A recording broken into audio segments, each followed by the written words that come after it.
Hey guys, tonight we're descending into one of the darkest corners of human history. We're going to explore something that most people would rather not think about: the actual, documented reality of medieval torture chambers.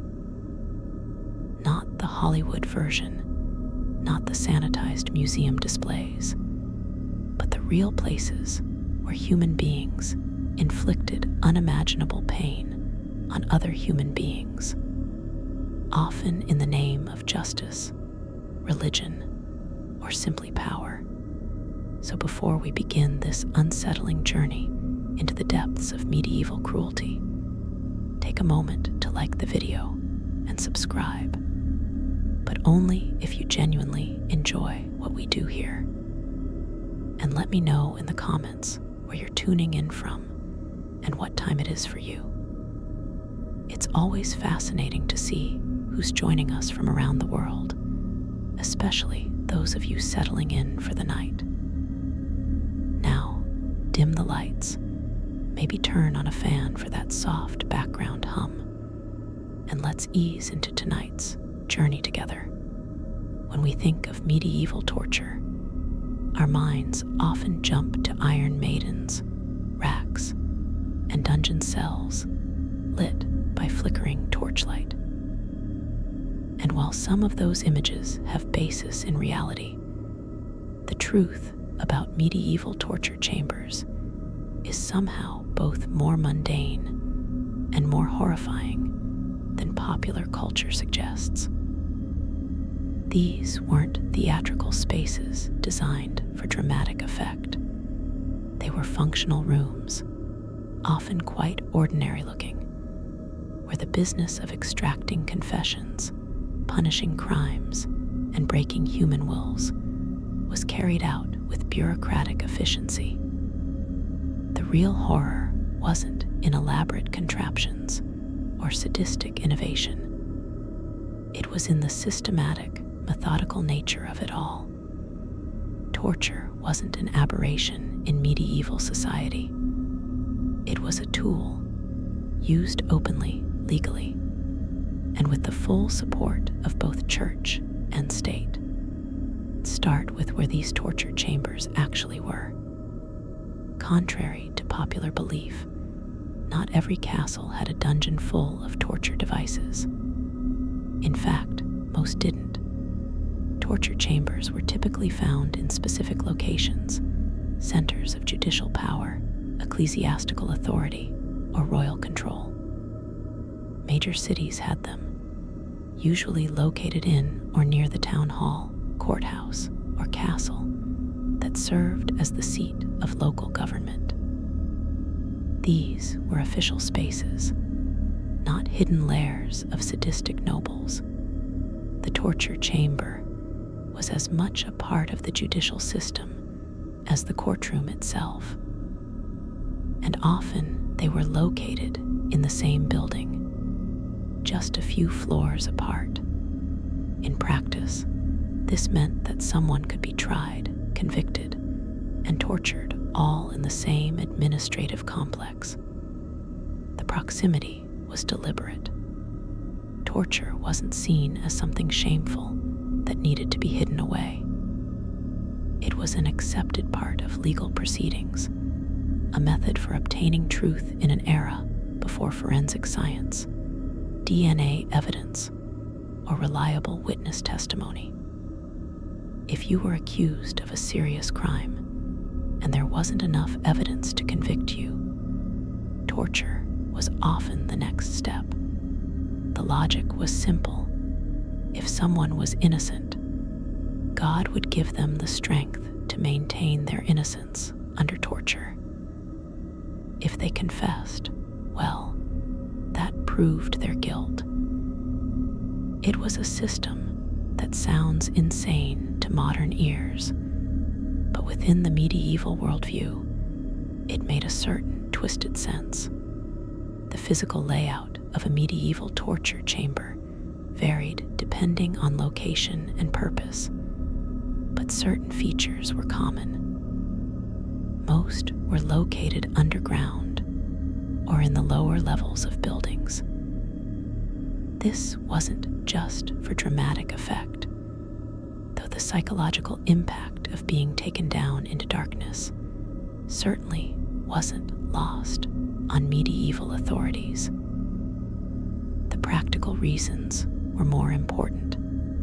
Underground rooms were easier to soundproof, and the screams of torture victims were considered disturbing to the public, even in an era that was far more comfortable with violence than we are today.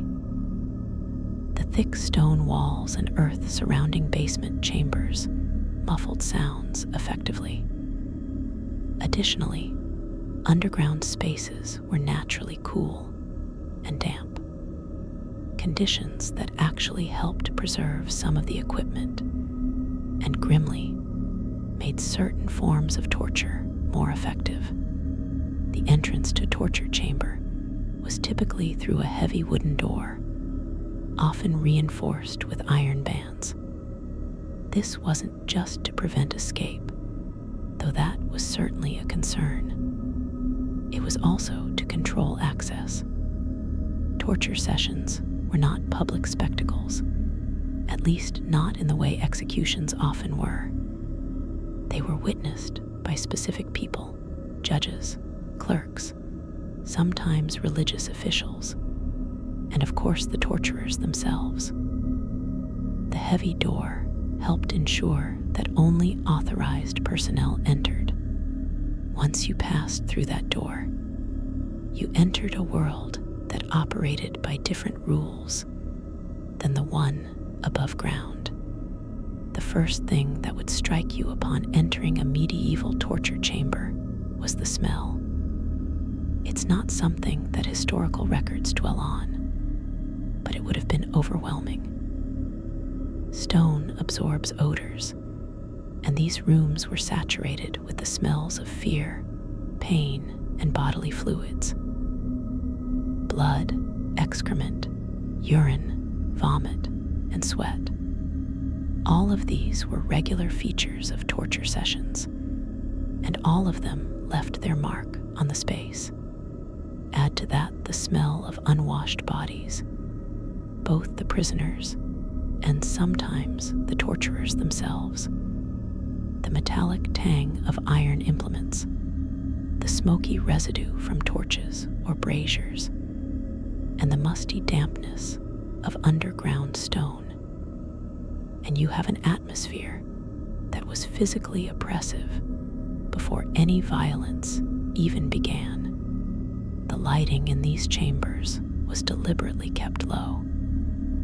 Torches provided flickering, uncertain illumination that cast long shadows and made it difficult to see clearly. This served multiple purposes. Psychologically, the dimness was disorienting and frightening. Humans fear the dark, and being unable to see clearly in a space where terrible things were happening to your body was deeply traumatic. Practically, the low light also meant that victims couldn't always see what was being done to them or what implements were about to be used. This uncertainty amplified fear and made resistance more difficult. The torturers, by contrast, knew the space intimately. They could move confidently in the dimness, which gave them another layer of psychological advantage. The walls of a torture chamber were typically bare stone, sometimes with iron rings or hooks embedded at various heights. These attachment points were essential infrastructure. They allowed prisoners to be chained in different positions, standing, kneeling, hanging by the wrists, or spread-eagled against the wall. The versatility of these mounting points meant that the same basic room could accommodate many different forms of torture without requiring elaborate specialized equipment. Medieval torture was often about improvisation and adaptation. using simple tools and human cruelty to achieve the desired effect. The floor was usually stone as well, sometimes with a slight slope leading to a drain. Yes, a drain. This is one of those practical details that makes medieval torture particularly chilling. The architects who designed these spaces knew that large quantities of liquid would need to be disposed of. Blood, water used to revive unconscious victims, the various bodily fluids released during extreme pain. All of this needed to go somewhere. The drain was a mundane, almost banal piece of infrastructure that speaks to how routine and expected this violence was. Someone planned for it. Someone built it. Someone cleaned it. Torture was work, and like any work, it required proper facilities. In the center of many torture chambers stood the most infamous piece of equipment, the rack. If there's one torture device that everyone has heard of, it's probably this one. And unlike some medieval torture implements that are more legend than fact, the rack was very real and very common. The basic design was simple, almost elegant in its brutality. A wooden frame, usually about 6 to 7 feet long, with rollers at each end. The victim's wrists would be tied to one roller, their ankles to the other. Then, slowly, methodically, the rollers would be turned, pulling the body in opposite directions. The goal was to stretch the joints, particularly the shoulders, hips, knees, and elbows, past their natural range of motion. What made the rack so effective as a torture device wasn't just the pain it caused, though that was extreme. It was the progressive nature of the torment. The torturer had complete control over the intensity. They could start with slight tension, just enough to make the victim uncomfortable. Then gradually increase it, watching for reactions, listening for the sounds of joints beginning to separate. The victim could feel everything that was happening, could feel their body being slowly pulled apart, and could anticipate what was coming next.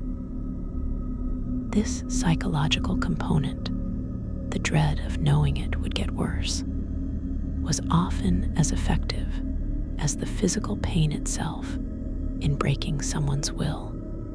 Contemporary accounts describe the sounds that came from people on the rack.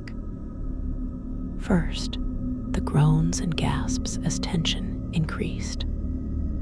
Then, as joints began to separate, a series of popping sounds, like green wood cracking.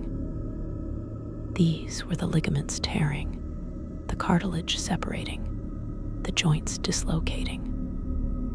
The victim's screams would often become inhuman at this point, raw expressions of agony that transcended language.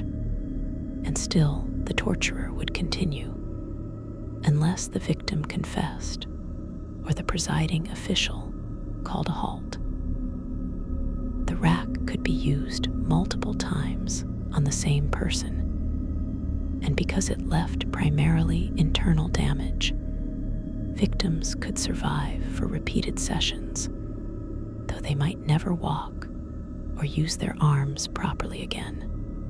But the rack was far from the only tool in a medieval torture chamber. Another common device was the strappado, known in some regions as the reverse hanging or the pendulum. This was simpler than the rack, but no less effective. The victim's hands would be bound behind their back, then attached to a rope that ran through a pulley in the ceiling. The torturer would pull on the rope, hoisting the victim into the air by their bound wrists. All of the body's weight would hang from the shoulders, which were twisted backward in an unnatural position. The pain was immediate and intense. Shoulders aren't designed to support the body's weight from that angle, and the joints would begin to dislocate almost immediately. But the strappado had a refinement that made it even more cruel. Once the victim was hanging, the torturer could drop them suddenly, stopping the fall just before they hit the ground. This jerking motion would cause additional damage to already dislocated shoulders, often tearing muscles and ligaments completely. The victim would hear and feel their body breaking with each drop. Some accounts mention weights being attached to the victim's feet to increase the strain. The strappado required less equipment than the rack, just a rope and a ceiling beam with a pulley, which meant it could be used in spaces that weren't specifically designed as torture chambers. Its portability made it popular with traveling inquisitors. Fire was another fundamental tool of medieval torture, used in various ingenious and horrific ways. The most straightforward application was simply holding parts of the body near flame until the pain became unbearable. Feet were common targets, held close to braziers full of hot coals until the skin began to blister and char. The torturer could control the intensity by adjusting the distance from the heat source, close enough to cause searing pain and damage, but not so close that the victim would pass out quickly from shock. The goal was always to maintain consciousness and maximize suffering, while still being able to extract information. More elaborate uses of fire included heated metal implements. Pokers, brands, and specially shaped irons would be heated until they glowed red or white, then applied to sensitive areas of the body. The sizzle of burning flesh, the smell of cooked meat, the smoke rising from the wound, all of this was designed to break the victim's will. Burns are uniquely agonizing because they destroy nerve endings at the surface while leaving deeper nerves intact to continue sending pain signals. A burn victim experiences both immediate, searing pain and ongoing, throbbing agony that persists long after the burning has stopped. Medieval torturers understood this, even if they didn't have modern vocabulary to describe it. Water torture was another category that took many forms. One common method was forced ingestion of massive amounts of water. The victim would be held down, their mouth forced open, and water poured down their throat continuously. The body's natural gag reflex would be triggered, making it difficult to breathe, inducing panic and the sensation of drowning. If enough water was forced in, the stomach would distend painfully, and in extreme cases could rupture. The torturer could stop at any point, allow the victim to vomit up some of the water, and then begin again. It was a method that left few external marks, but caused extreme distress and could be repeated many times. Another water-based torture involved exposure to cold. In winter, or in northern regions where cold water was readily available, victims might be stripped and drenched repeatedly. then left in cold chambers. The combination of wet skin and cold air would rapidly lower body temperature, causing violent shivering, pain in the extremities, and eventually hypothermia. This method was particularly insidious because it could be maintained for long periods without killing the victim. They would hover in a state of extreme discomfort and pain, with the promise that cooperation would bring warmth and dry clothing. The psychological pressure of knowing that relief was possible, but dependent on giving the torturer what they wanted, was often more effective than the physical suffering itself. Crushing was another fundamental category of medieval torture. The most famous example is probably the thumbscrew, a device so simple a child could understand it, and so effective that it remained in use in some places into the 19th century. The basic design was a vise that closed around the thumb or finger, gradually increasing pressure until the bone cracked. The pain of having small bones slowly crushed was excruciating, and the screams it produced were said to be particularly piercing. But beyond the immediate agony, thumbscrews had a practical advantage from the torturer's perspective. They were small, portable, and could be used while the victim remained otherwise unrestrained. This made them ideal for quick interrogations or for use in conjunction with other methods. Larger crushing devices existed as well.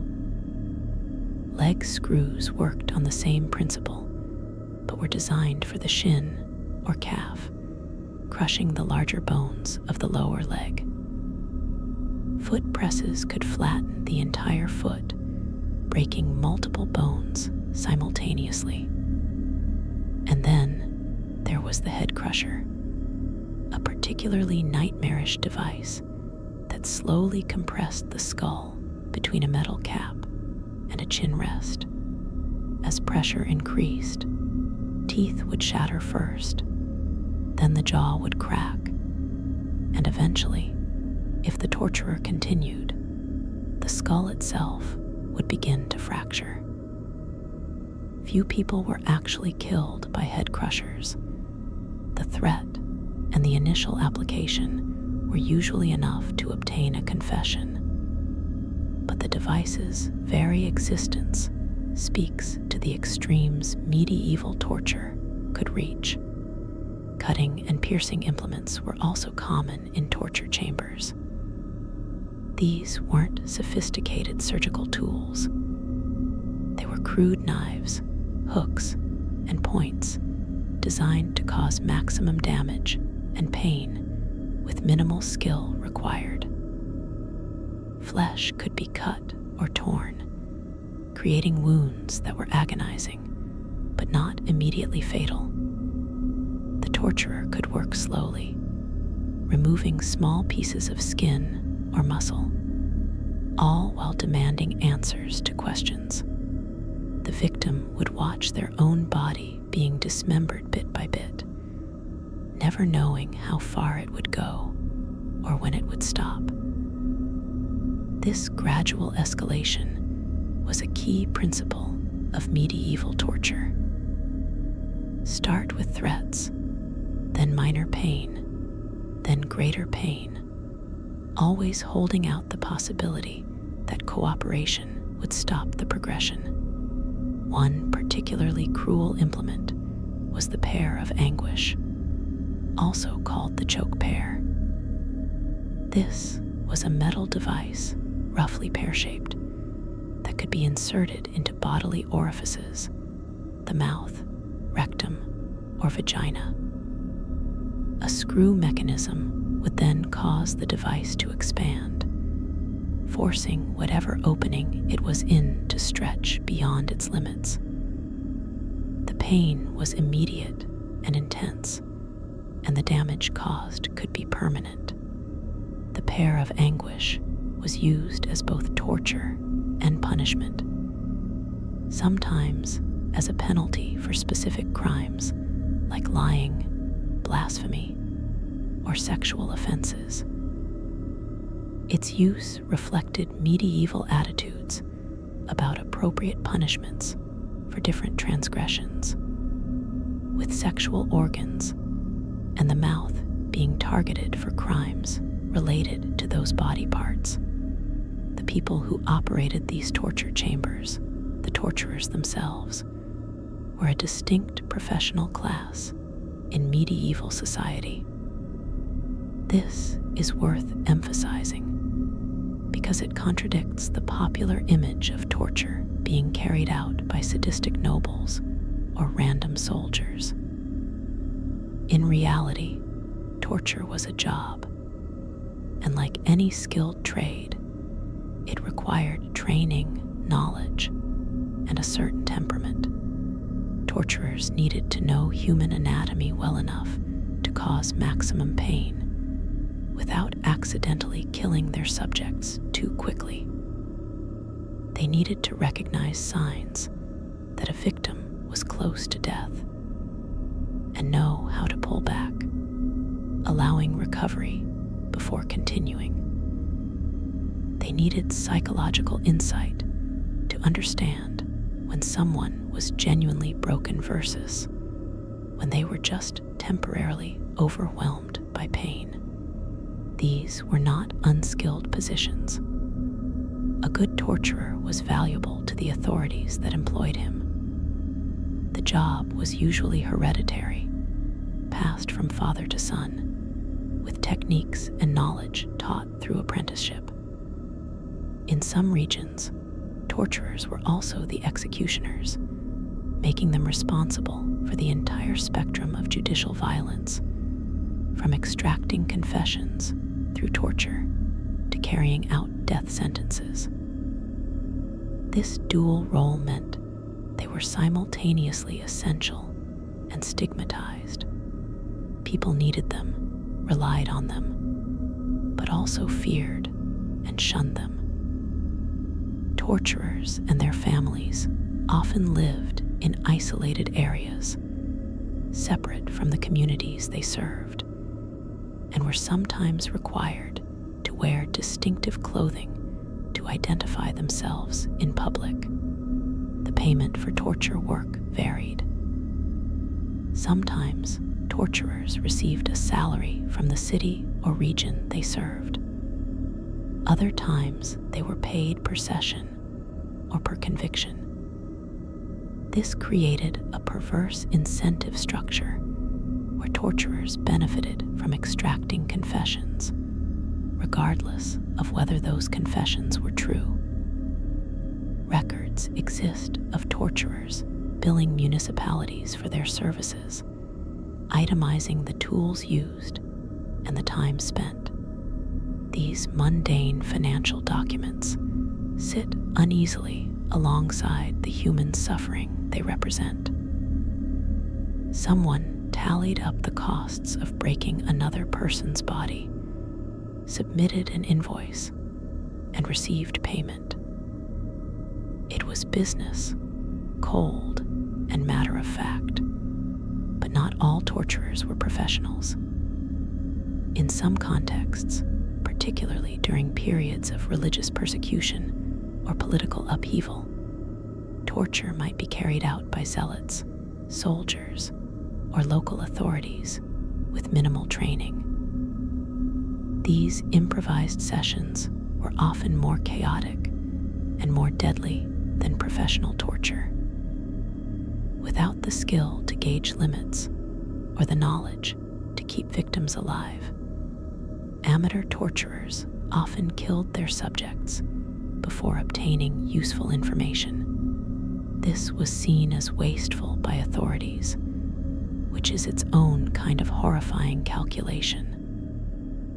The goal was confession and information, and a dead prisoner couldn't provide either. Professional torturers were valued precisely because they could inflict tremendous suffering while keeping their victims alive and conscious. The presence of witnesses during torture sessions was another important aspect of how these chambers operated. Torture wasn't supposed to be arbitrary or capricious. It was supposed to be legal, conducted according to specific rules and procedures. This meant that official witnesses needed to be present. A judge or magistrate would typically oversee the session, asking questions and deciding when to intensify or pause the torture. A clerk would be present to record everything that was said, particularly any confessions or admissions. Sometimes religious officials would attend, especially in cases of heresy or witchcraft, to ensure that the proceedings aligned with church doctrine. And occasionally, other prisoners might be brought in to watch, as an intimidation tactic, or as a preview of what awaited them if they didn't cooperate. This bureaucratic framework around torture is deeply unsettling. These weren't random acts of violence. They were carefully documented legal proceedings. The records that survive, testimony transcripts, payment receipts, descriptions of methods used, are written in the same dry, administrative language used for any other legal document. Torture is discussed the way we might discuss filing permits or processing paperwork. This normalization, the treatment of extreme violence as routine procedure, reveals something disturbing about how societies can rationalize and systematize cruelty when it's framed as necessary for maintaining order or discovering truth. The questions asked during torture were often leading and specific. The torturer and the presiding officials would have a clear idea of what they wanted to hear. In witchcraft trials, for example, victims would be asked whether they had made a pact with the devil, who else was involved in their coven, what malevolent spells they had cast. The answers to these questions were predetermined. The officials knew what a confession should sound like, and they would continue torturing until they got the version they expected. This meant that torture wasn't really about discovering truth. It was about confirming existing suspicions and obtaining confessions that would justify verdicts that had often already been decided. Innocent people, confronted with unbearable pain and no hope of relief except through confession, would often simply tell their torturers what they wanted to hear. They would confess to crimes they hadn't committed, implicate people they'd never met, describe events that never happened. Anything to make the pain stop. And once the confession was extracted, it would be written down, signed, or marked by the victim, and used as evidence in court. The fact that it had been obtained through torture didn't invalidate it in medieval legal thinking. On the contrary, the suffering undergone to extract the confession was seen as proof of its truth. Someone who confessed under torture must be genuinely guilty, or so the logic went, because an innocent person would endure anything rather than falsely confess. This reveals one of the darkest truths about medieval torture chambers. They weren't designed to find truth. They were designed to produce confessions, and they were terrifyingly effective at that task. The entire system was built on a logical fallacy, the assumption that pain would force truth to the surface. In reality, pain forced people to say whatever would make the pain stop. But medieval legal systems, both secular and ecclesiastical, were deeply invested in this method. It gave them a tool for dealing with crimes that were otherwise difficult to prove. It allowed them to process cases quickly and definitively, and it reinforced their power by demonstrating what happened to those who refused to cooperate with authority. The psychological torture that accompanied physical torture was equally important to how these chambers operated. Before the physical pain even began, victims would be brought into the chamber and shown the instruments that might be used on them. This wasn't gratuitous. It was strategic. Fear of pain is often worse than pain itself, at least initially. By forcing victims to look at the rack, the strappado, the heated irons, and by explaining in detail what each device did and how it would feel, torturers could often break people without ever touching them. Some confessed immediately upon seeing the tools.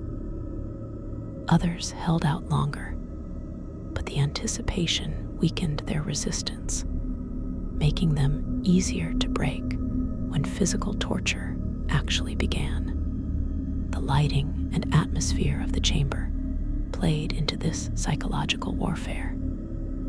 The flickering shadows made everything seem more threatening.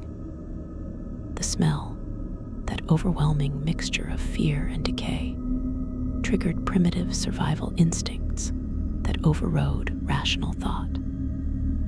The sounds were carefully managed too. Sometimes torture chambers were deliberately located near where other prisoners were held, so that screams from current sessions could be heard by those waiting their turn. This wasn't accidental. It was calculated to maximize terror. If you were in a cell and could hear someone else being tortured, you would spend hours or days imagining yourself in their place, your resistance eroding with every scream you heard.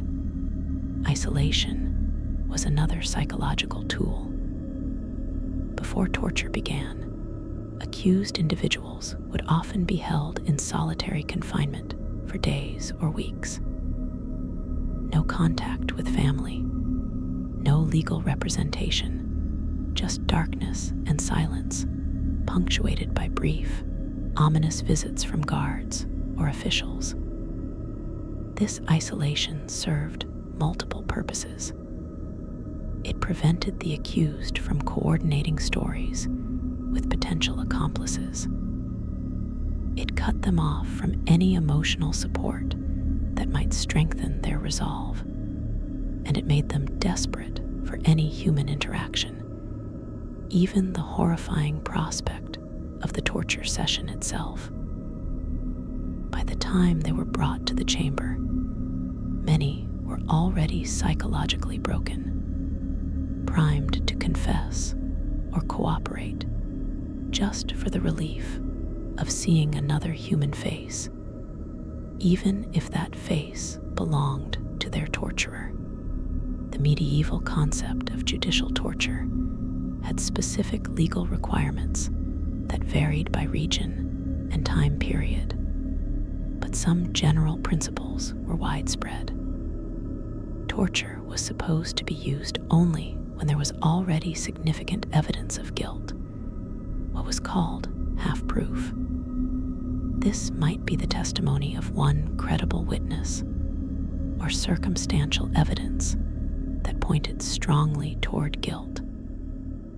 The theory was that torture shouldn't be applied randomly or to anyone who was merely suspected. There needed to be probable cause, to use modern terminology. Of course, in practice, the bar for what constituted half-proof was often set very low, especially in cases involving unpopular defendants or politically motivated prosecutions. There were also supposed to be limits on how much torture could be applied. The rules varied, but generally, torture wasn't supposed to result in death or permanent maiming, though these rules were frequently broken or creatively interpreted. Some jurisdictions specified that torture could only be applied once, but then defined once in ways that allowed for extended or repeated sessions. For example, a single session might last for hours and include multiple different methods, but it would still technically count as once. Or there might be rules about gaps between sessions, a few days or weeks during which the victim could recover before being tortured again. These legal frameworks gave the appearance of restraint and civilization, but in reality, they provided cover for systematic brutality. Religious authorities often played complicated roles in torture proceedings. The Catholic Church, particularly through the Inquisition, was heavily involved in torture, especially for cases of heresy, witchcraft, and religious crimes. Inquisitors were often trained in both theology and law, and they approached torture with the same scholastic rigor they applied to theological debates. They had manuals, the most famous being the Malleus Maleficarum, which provided detailed instructions on how to identify, interrogate, and torture suspected witches. These documents are chilling to read because they present torture as a logical, necessary process, discussed with the same tone you might use to describe baking bread or building furniture. The Church's official position was complicated. On one hand, Church doctrine held that confession should be voluntary, not coerced. On the other hand, Church officials argued that the stakes were too high to allow heretics and witches to go unpunished. Better to torture someone in this life to save their soul in the next. Better to extract a confession through pain than to allow them to die unrepentant and be damned for eternity. This rationalization allowed Church officials to participate in torture while maintaining that they were acting out of spiritual mercy rather than cruelty. The cognitive dissonance this required is staggering, but it was sincerely held by many medieval religious figures who saw themselves as warriors in a cosmic battle between good and evil. Secular authorities were generally less conflicted about torture. For them, it was simply a tool of governance, a way to maintain order and extract information. Kings, nobles, and city magistrates used torture chambers to deal with traitors, spies, rebels, and common criminals. The efficiency was appealing. Why spend months gathering evidence when you could simply torture a suspect until they confessed and implicated their co-conspirators? The fact that these confessions were unreliable didn't seem to trouble most authorities. What mattered was that the system produced results, convictions, executions, and the appearance of justice being served. The daily routine in a medieval torture chamber, when it was in use, followed a grim pattern. The session would typically begin in the morning, when both the torturer and the victim would have maximum energy. The victim would be brought from their cell, often already weakened by days or weeks of poor food and confinement. They would be stripped, partly to remove any objects that might be used for suicide or resistance, partly to make them more vulnerable and humiliated, and partly for practical reasons. Clothing could get in the way of certain torture methods and could hide the torturer's view of the body's reactions. The presiding official would read the charges and ask if the accused wished to confess. Almost always, the answer was no, at least at first. People came to the torture chamber still hoping they could endure, still believing that their innocence would somehow protect them. This initial refusal would be noted by the clerk, carefully recorded as evidence that the accused had been given a chance to confess voluntarily.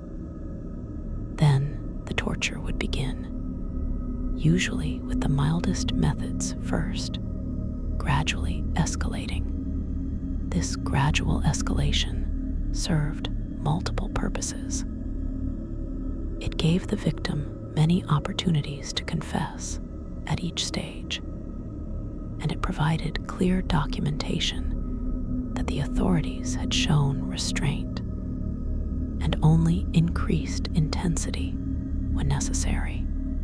Between applications of torture, there would be pauses.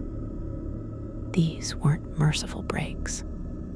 They were strategic intervals during which the victim would be questioned again, reminded of what had already been done and what worse torments awaited if they continued to resist. During these pauses, the torturer might tend to the equipment, heating irons or adjusting the rack, all while the victim watched and anticipated. Sometimes water would be given, not out of kindness, but to keep the victim conscious and able to speak. A torturer's nightmare scenario was having a victim pass out or die before confessing. All that effort wasted, and potentially uncomfortable questions from superiors about why the job wasn't done properly. If a confession was obtained, the process didn't necessarily stop. The confessor would be pressed for details, names of accomplices, descriptions of crimes, anything that could be used to expand the investigation. Medieval authorities were particularly interested in conspiracy, in networks of criminals or heretics that might threaten social order. So a single arrest could lead to dozens more if the victim could be made to name others. And of course, those others would be brought to the torture chamber in turn, where they would face the same pressure to confess and implicate still more people. This created cascading waves of arrests and torture, particularly visible in witch trials, where entire communities could be swept up in accusations. Once a confession was recorded, the victim would typically be required to confirm it publicly, outside the torture chamber.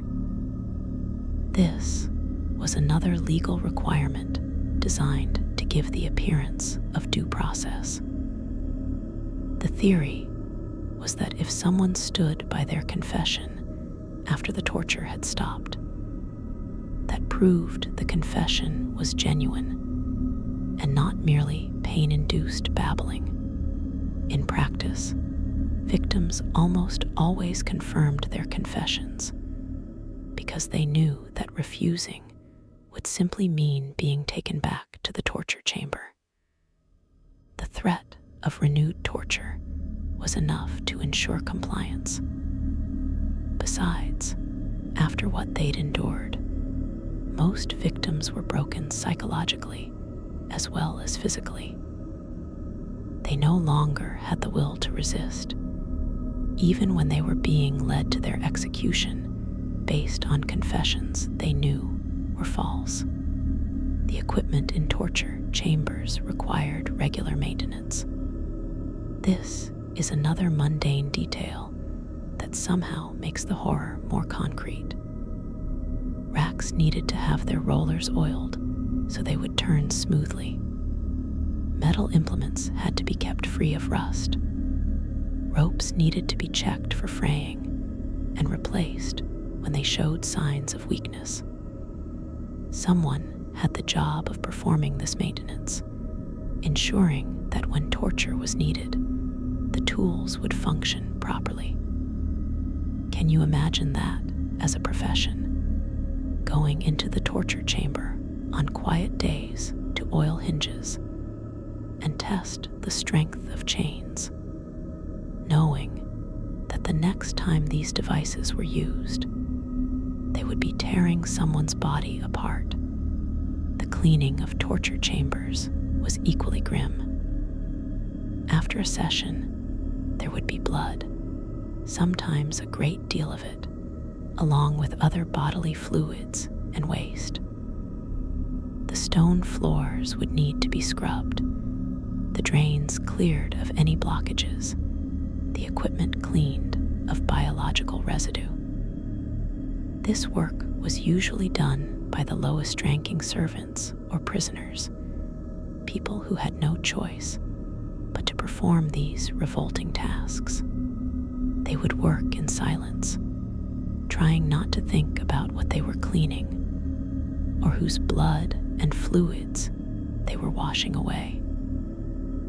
Some torture chambers had wells or water sources nearby, specifically to facilitate cleaning.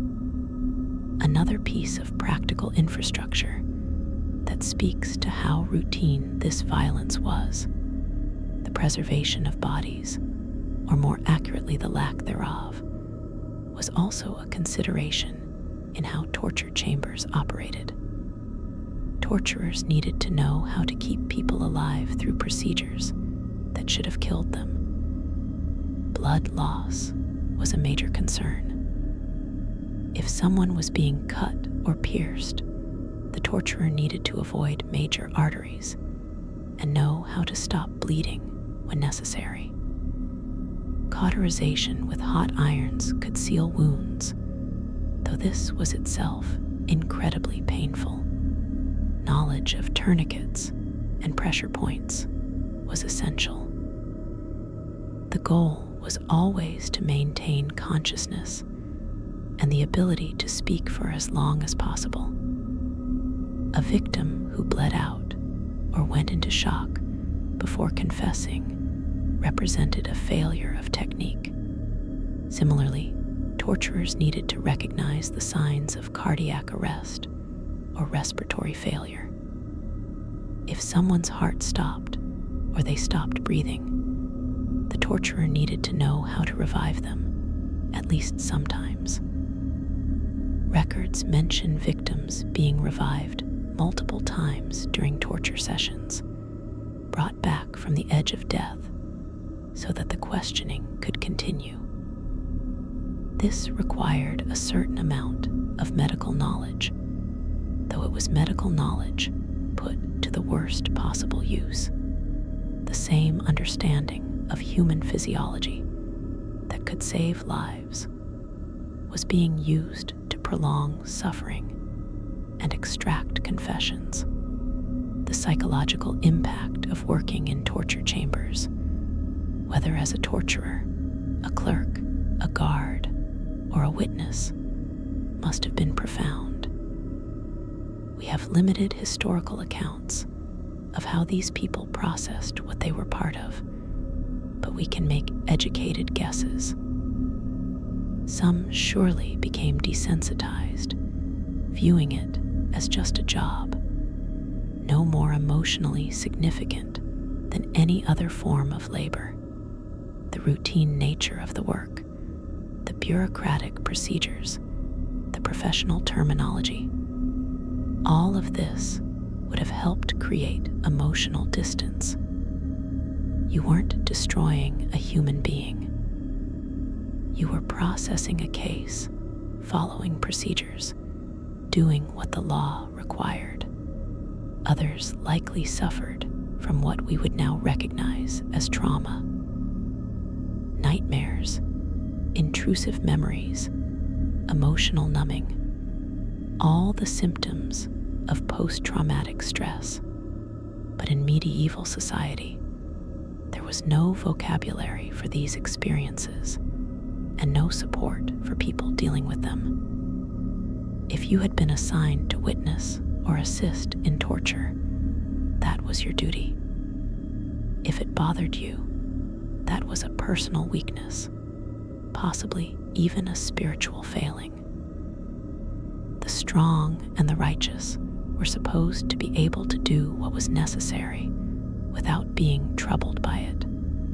So people who were disturbed by what they witnessed had to hide those feelings, possibly turning to alcohol or becoming withdrawn and isolated, but never able to openly acknowledge the source of their distress. Some torturers probably took satisfaction in their work, not necessarily from sadism, though that certainly existed, but from a sense of professional pride and social utility. They were good at a difficult job. They could extract confessions when others failed. They served justice and protected the community from criminals and heretics. This self-justification would have been psychologically necessary for maintaining any sense of moral equilibrium. If you believed you were doing important, even noble work, it became easier to ignore or rationalize the suffering you caused. The same psychological mechanisms that allow soldiers to kill in war or executioners to carry out death sentences would have been at work in torture chambers. The legal aftermath of torture was complex. A confession obtained through torture was supposed to be verified through other evidence or through the discovery of physical proof of the crime. In practice, this safeguard was often ignored or applied selectively. If someone confessed to murder, authorities might look for the body. If someone confessed to witchcraft, they might look for witnesses who could confirm suspicious behavior. But often, the confession itself was considered sufficient, especially if it included details that seemed plausible or that confirmed what officials already suspected. The confession became the centerpiece of the prosecution, with the trial itself reduced to a formality. Appeals were theoretically possible, but practically very difficult. How do you appeal a conviction based on your own confession? You could claim the confession was false, extracted under unbearable torture, but then you risked being tortured again to confirm whether you were telling the truth now or lying then. It was a trap with no escape. The system was designed to be self-reinforcing. Once you were caught in it, once you were brought to the torture chamber and broken, there was virtually no way out except through conviction and punishment, which usually meant execution. The publicity around torture was carefully managed. As mentioned, the sessions themselves were not public, but the fact that torture was used was well known, and this knowledge served as a powerful deterrent. People understood that if they were accused of serious crimes, torture awaited them. This created a climate of fear that helped maintain social control.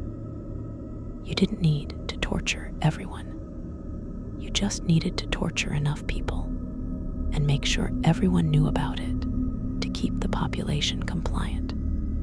Public executions of those who had confessed under torture served as the final act in this theater of power, demonstrating what happened to criminals and encouraging everyone else to stay in line. Different regions and time periods had variations in torture practices, but the fundamental principles remained consistent across medieval Europe. In Spain, the Inquisition developed particularly sophisticated torture methods, documented in detail in their archives. In Germanic regions, torture was integrated into the legal code with specific procedures and limitations. In England, torture was less officially sanctioned in common law courts, but was used extensively in political cases, particularly in the Tower of London. In France, torture was a standard part of criminal proceedings until the late 18th century. Despite regional differences, the basic infrastructure of torture chambers, the equipment, the procedures, the legal justifications, was remarkably similar across the medieval Christian world. Islamic regions during the same period also used torture, though with different legal frameworks and sometimes different methods. The Sharia legal tradition had specific rules about when and how torture could be applied, rules that were sometimes more restrictive than Christian practice, and sometimes less so, depending on the interpretation and the circumstances. Jewish communities in medieval Europe, when they had legal autonomy, generally rejected torture in religious courts, though Jewish individuals could certainly be subjected to torture by Christian or Islamic authorities in whose territories they lived. The point is that torture was not unique to any one culture or religion. It was a widespread practice, justified by various legal and theological systems. The transition away from judicial torture was gradual and uneven. Enlightenment philosophers in the 17th and 18th centuries began to question whether torture actually produced reliable confessions, and whether it was morally acceptable regardless of its utility. Writers like Cesare Beccaria argued forcefully that torture was both ineffective and barbaric. Gradually, European states began to abolish or restrict torture, though the practice persisted in some places well into the 19th century. The last official use of judicial torture in Europe is generally dated to the early 1800s, though extrajudicial torture, torture used outside legal frameworks by police or military, continued and continues to this day. But we're getting ahead of ourselves. We're talking about the medieval period, when torture was not only legal, but considered necessary, when torture chambers were as much a part of the justice system as courtrooms, when the screams of the tortured were a familiar sound in cities with active legal systems. The physical spaces where this happened, those underground rooms with their implements of pain and their bureaucratic procedures, represent one of the darkest aspects of medieval civilization. They weren't aberrations. They were institutions supported by law, sanctioned by religion, and accepted by society as a whole. One particular aspect of medieval torture that deserves attention is the treatment of women. While men were certainly tortured, women faced additional methods specifically designed to target their bodies and to exploit medieval attitudes about female sexuality and morality. Accusations of witchcraft fell disproportionately on women, and the torture used in witch trials often had sexual dimensions. Women accused of witchcraft might be stripped and searched for devil's marks, birthmarks, or scars that supposedly proved they had made a pact with Satan. This search itself was a form of assault conducted by strangers while the woman was restrained and helpless. The torture methods used on women accused of witchcraft sometimes included devices like the breast ripper, an implement designed to tear apart breast tissue, or forced confession of sexual acts with demons. The sexual obsessions of the primarily male inquisitors colored their questioning and their torture methods. Women might be asked detailed questions about intercourse with the devil, about participating in sexual orgies during witches' Sabbaths, about using their sexuality to corrupt righteous men. And when torture was applied, it often focused on breasts, genitals, and other sexualized areas of the body. This added a layer of humiliation and violation beyond the physical pain. Pregnant women presented a particular dilemma for medieval torturers and authorities.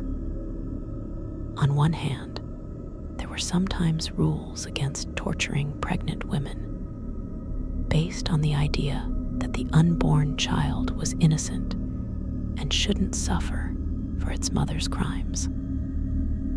On the other hand, pregnancy didn't necessarily protect women from torture, especially in cases considered particularly serious, like heresy or witchcraft.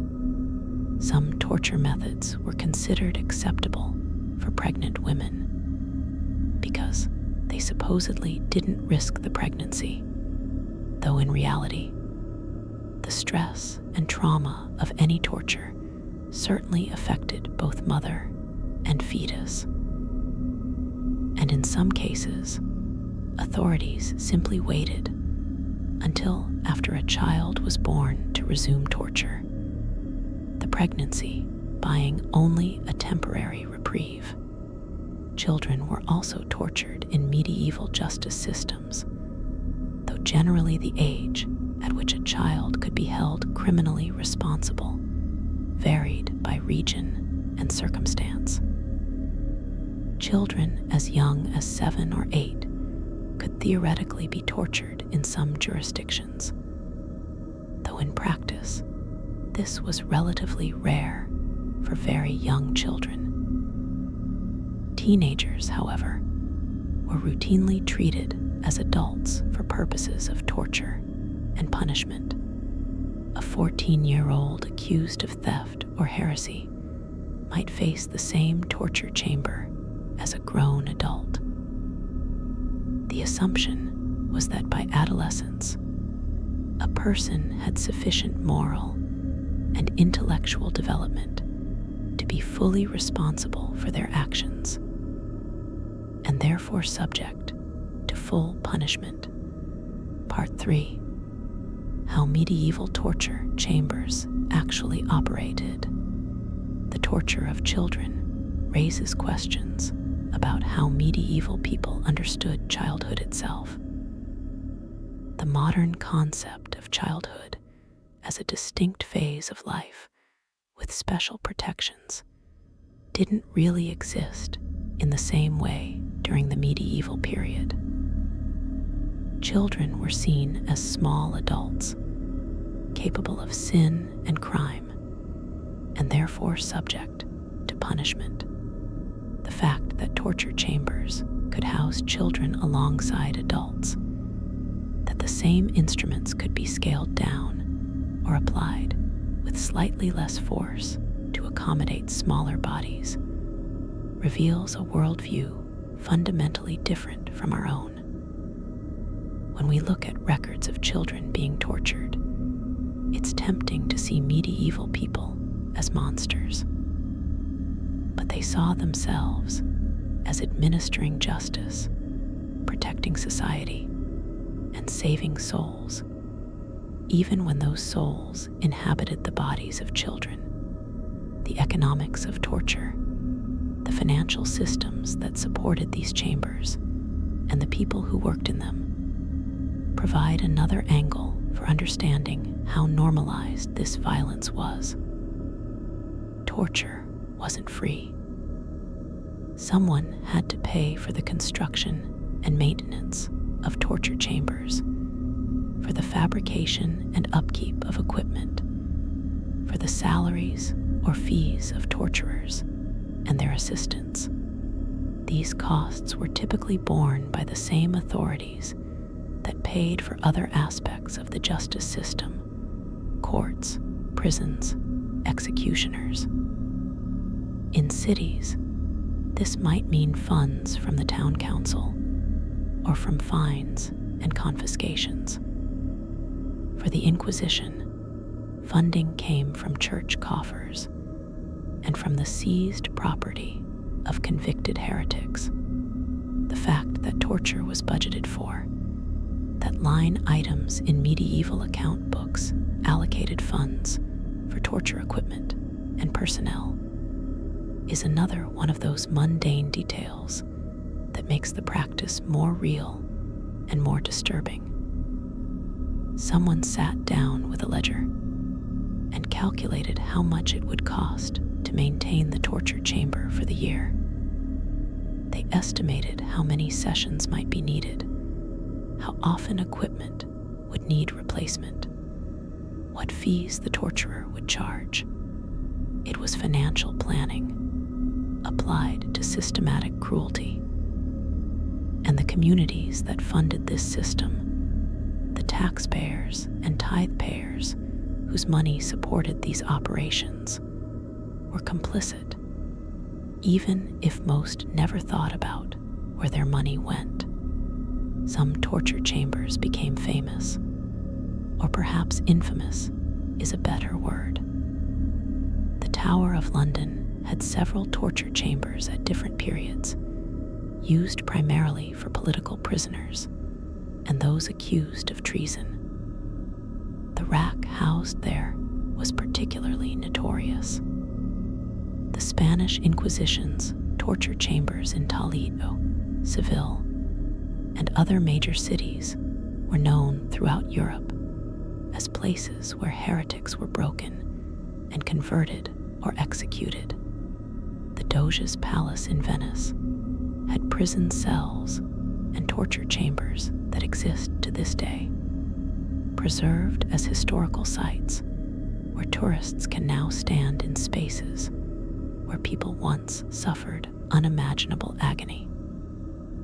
These famous locations had reputations that preceded them. Being told you were being taken to the tower or to the Inquisition's chambers carried a psychological weight beyond the physical reality of what would happen there. For every famous torture chamber, there were dozens of ordinary ones, scattered throughout medieval Europe in every city of significant size, operating quietly and efficiently without drawing particular attention. These were the workhorses of the torture system, the unglamorous local facilities where everyday criminals, accused witches, suspected heretics, and common prisoners were processed. No famous prisoners, no historical significance, just routine brutality in service of routine justice. These chambers have mostly been forgotten, the buildings repurposed or demolished, the records lost or destroyed. But they were arguably more representative of how medieval torture actually functioned than the famous examples we remember. The training of torturers, how they learned their craft, is something we know relatively little about, because much of it was passed down through oral tradition and hands-on apprenticeship rather than written manuals. A young man, often the son of an existing torturer, would start by assisting in the torture chamber. He would learn by watching, by preparing equipment, by performing minor tasks under supervision. Gradually, he would take on more responsibility, learning to read a victim's body language, to gauge how much pain someone could endure, to vary techniques based on the situation. It was an education in applied cruelty, taught the same way any other medieval craft was taught, through patient instruction and practice. What kind of person became a torturer? This is a difficult question with no single answer. Some were probably drawn to the work by the steady pay and job security. In a world where employment was often uncertain, being a torturer meant having a necessary skill that ensured regular work. Others may have been forced into it by family tradition, born into torturer families, and having little choice about their occupation. Some might have had genuine belief in the justice of what they were doing, seeing themselves as instruments of divine or legal authority. And yes, some probably had sadistic tendencies, personality traits that made the work appealing rather than repulsive. But we should be careful about assuming all torturers were sadists. Many were probably ordinary people doing an extraordinary and terrible job, because that was what society asked of them. The psychological techniques used in torture chambers were sophisticated, even if medieval people wouldn't have described them in modern psychological terms.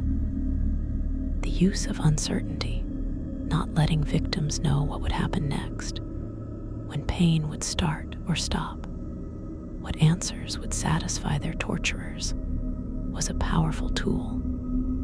Humans cope with pain better when we can predict and contextualize it. Random, unpredictable pain is much harder to endure. Torturers understood this instinctively.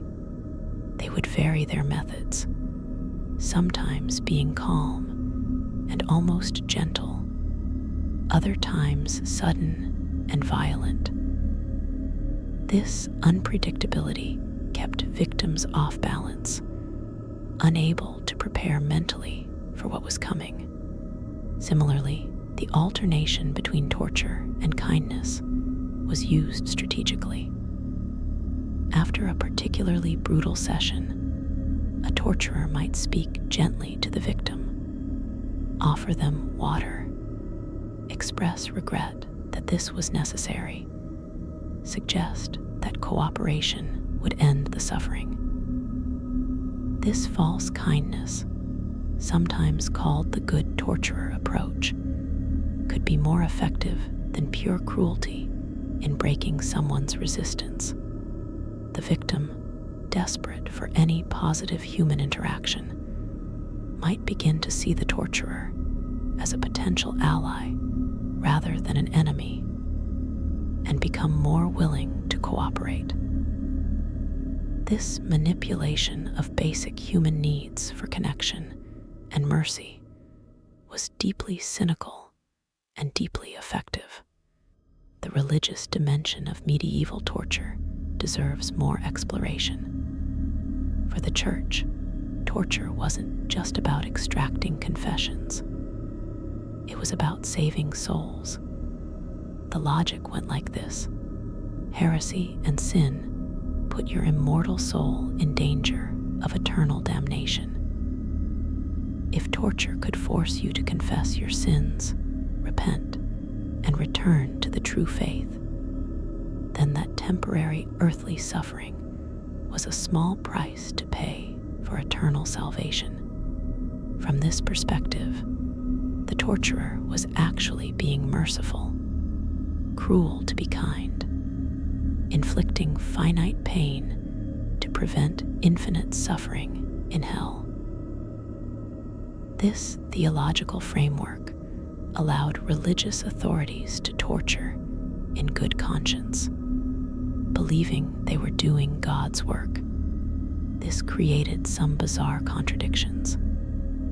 Inquisitors would torture suspected heretics brutally, sometimes over extended periods, but they would also pray for their victims, genuinely hoping that the pain would lead to spiritual breakthrough and redemption. After extracting a confession and securing a conviction, they might spend hours with the condemned person, urging them to die in a state of grace, to accept their punishment as just, to ask God's forgiveness. In their minds, they were shepherds tending their flock, and sometimes that tending required the rod as well as the staff. The suffering they caused wasn't contradictory to their spiritual mission. It was integral to it. The documentation produced by medieval torture chambers, the written records that survive, provide a window into how these institutions operated. Torture was supposed to be recorded. Clerks would note when torture began and ended, what methods were used, what questions were asked, what answers were given. These records served multiple purposes. They provided legal documentation that proper procedures had been followed. They created a paper trail that could be referenced in appeals or reviews, and they served as institutional memory, helping authorities track patterns across multiple cases or identify networks of criminals or heretics. Reading these documents today is a surreal experience. They're written in the dry, bureaucratic language of legal proceedings, but they describe acts of extreme violence. The accused was placed on the rack and subjected to 3 turns of the wheel. Upon the 3rd turn, she confessed to consorting with the devil and named 2 accomplices. The matter-of-fact tone makes it seem almost mundane, just another day at the office. But behind each terse sentence was a human being in agony, bones separating, muscles tearing, voice hoarse from screaming. The contrast between the administrative language and the physical reality it describes is jarring and deeply disturbing.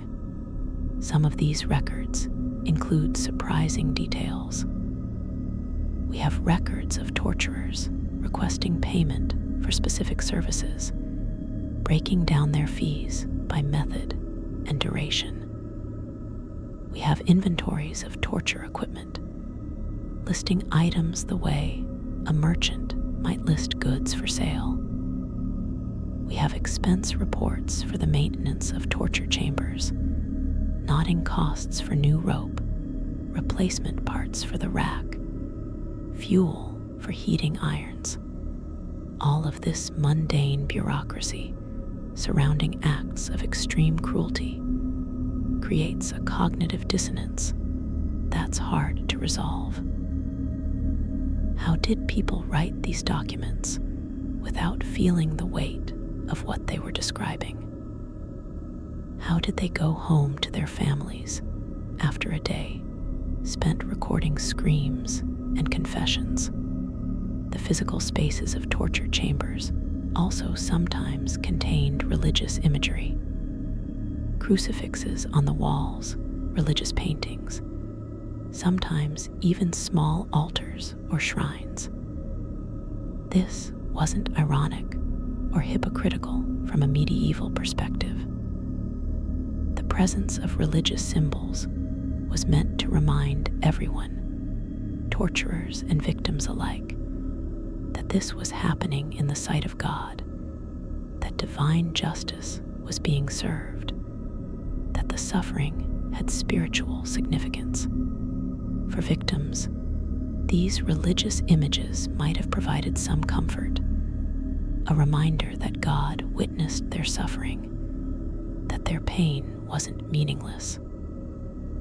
For torturers, the same images reinforced that they were doing holy work, that their actions, however brutal, served a higher purpose. The transition between the torture chamber and the courtroom, or between the torture chamber and the execution ground, was carefully managed. As mentioned, confessions obtained under torture had to be confirmed when the victim was no longer being tortured. This confirmation typically happened in a courtroom or official chamber, away from the instruments of torture.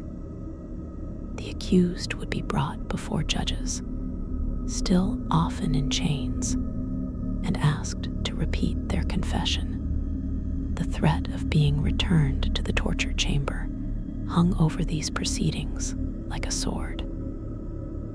Everyone understood that refusing to confirm your confession meant going back to the place you just escaped.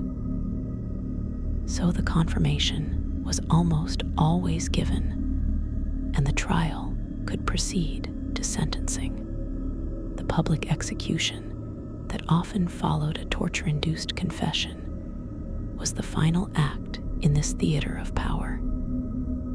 The condemned person would be taken from prison to a public square or execution ground, often in a procession that drew large crowds.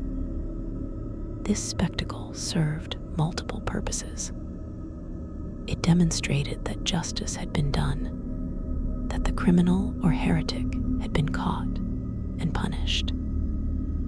It reinforced social and religious norms by showing what happened to transgressors, and it provided a form of entertainment in a society that had limited leisure activities. Public executions were social events, and the torture that preceded them, though not public itself, was very much a part of the story being told. Sometimes, details of the torture would be announced to the crowd before the execution. The herald might describe how the condemned person had confessed under torture, what crimes they had admitted to, how they had implicated others. This served to justify the execution and to warn others about the consequences of crime or heresy. It also satisfied the crowd's morbid curiosity. People wanted to know what had happened behind the closed doors of the torture chamber, even if they never wanted to experience it themselves. The torture chamber existed in their imagination as much as in physical reality, a dark place that shaped behavior through fear, even for those who never entered it.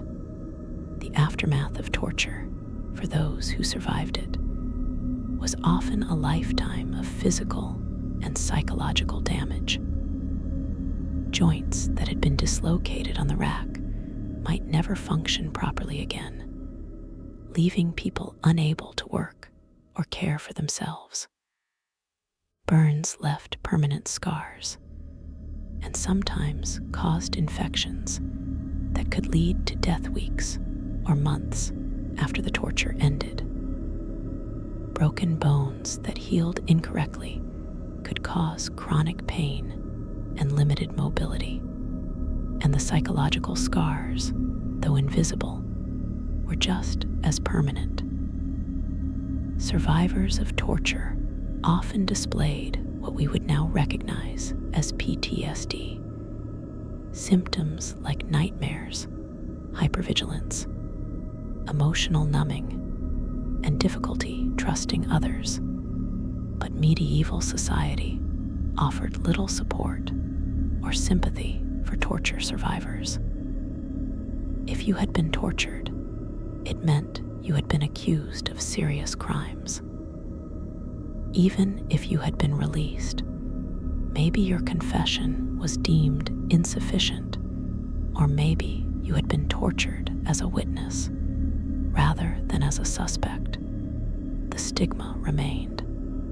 People avoided those who had been in the torture chamber, partly from superstition and partly from the very real fear that association with accused criminals or heretics could draw suspicion onto themselves.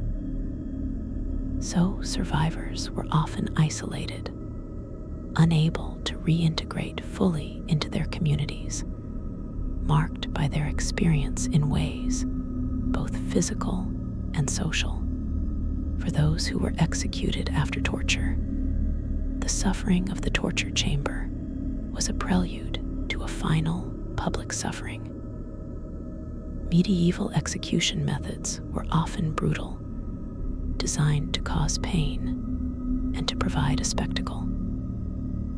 Hanging, burning at the stake, breaking on the wheel, drawing and quartering. All of these methods inflicted terrible pain before finally bringing death.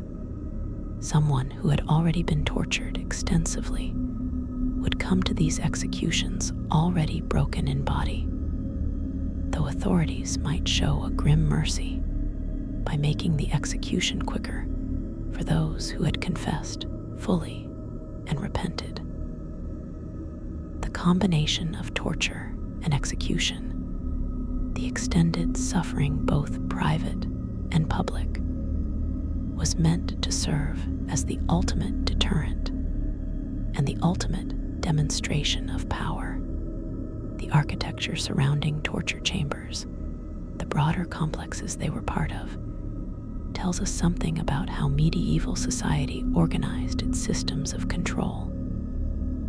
Often, the same building would house courts, prisons, administrative offices, and torture chambers. This integration wasn't accidental. It reflected a worldview in which justice, punishment, and governance were all part of the same system. There was no modern separation between judicial, executive, and punitive functions.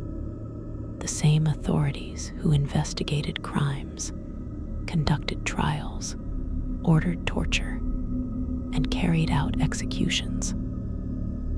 This concentration of power made the system efficient, but also made it prone to abuse, with few checks on authorities who wanted to use torture for political or personal purposes rather than for justice. The location of these complexes within cities was also significant. They were typically in central, prominent locations, often the administrative heart of the city. This meant that anyone doing business with the city government, which was most people at some point, would pass by or near these facilities. The message was clear. The power to investigate, torture, judge, and execute was at the center of civic life, visible and present. You couldn't ignore it or pretend it didn't exist. It was literally built into the landscape of medieval cities, a constant reminder of what could happen if you ran afoul of authority. Some medieval torture chambers have survived into the modern era, preserved as historical sites or museums. Visiting these spaces today is a strange experience. They're usually empty now, cleaned and sanitized, with explanatory plaques and tour guides who describe what happened there in carefully neutral language. The instruments of torture, when they're displayed, are roped off behind barriers, reduced to historical artifacts. But standing in these spaces, even centuries after they stopped being used for their original purpose, can produce a visceral reaction. The stones remember, in a sense. The atmosphere is heavy, the air feels different, and it's easy to imagine the horror that once filled these rooms. But we should be cautious about these preserved sites. Many of them have been, shall we say, enhanced for dramatic effect. Extra torture devices added from other locations or other time periods, dramatic lighting installed, stories embellished or invented to make the tour more interesting. The Iron Maiden, that iconic torture device shaped like a sarcophagus with spikes inside, probably wasn't used in medieval times at all. Most historians believe it was invented in the 18th or 19th century, possibly as a hoax or a museum curiosity, and then retroactively attributed to medieval torturers. So even as we try to understand the historical reality of torture chambers, we have to sift through layers of legend, exaggeration, and outright fabrication. This brings up an important point about the mythology of medieval torture. Popular culture, from horror movies to video games to theme park attractions, has created an image of medieval torture that's both more and less horrifying than reality. More horrifying in that it emphasizes exotic, elaborate devices and sadistic creativity. Less horrifying in that it often misses the systematic, bureaucratic, legally sanctioned nature of real medieval torture. The torture chamber of popular imagination is a place of random cruelty run by cackling villains. The real torture chamber was a place of organized cruelty run by ordinary people doing a job. And somehow, that's more disturbing. We also need to acknowledge that torture didn't end with the medieval period. While the specific practices and legal frameworks changed, torture has persisted throughout human history and continues in various forms today. The torture chambers of the medieval era were replaced by newer methods and justifications. But the underlying impulse, the belief that inflicting pain can produce truth or compliance, has proven remarkably persistent. Understanding medieval torture isn't just an academic exercise in studying the past. It's a reminder of what humans are capable of when systems of power remove restraints, and when cruelty can be rationalized as necessary or just. The question of resistance, of whether people fought back against torture, is worth examining. Physical resistance during torture was usually futile and counterproductive. Someone strapped to a rack or hanging from a strappado couldn't overpower their captors. Attempting to fight usually just resulted in additional violence. But there were other forms of resistance. Some people managed to maintain their innocence throughout torture, refusing to confess no matter what was done to them. This required extraordinary willpower and often resulted in death, but it happened.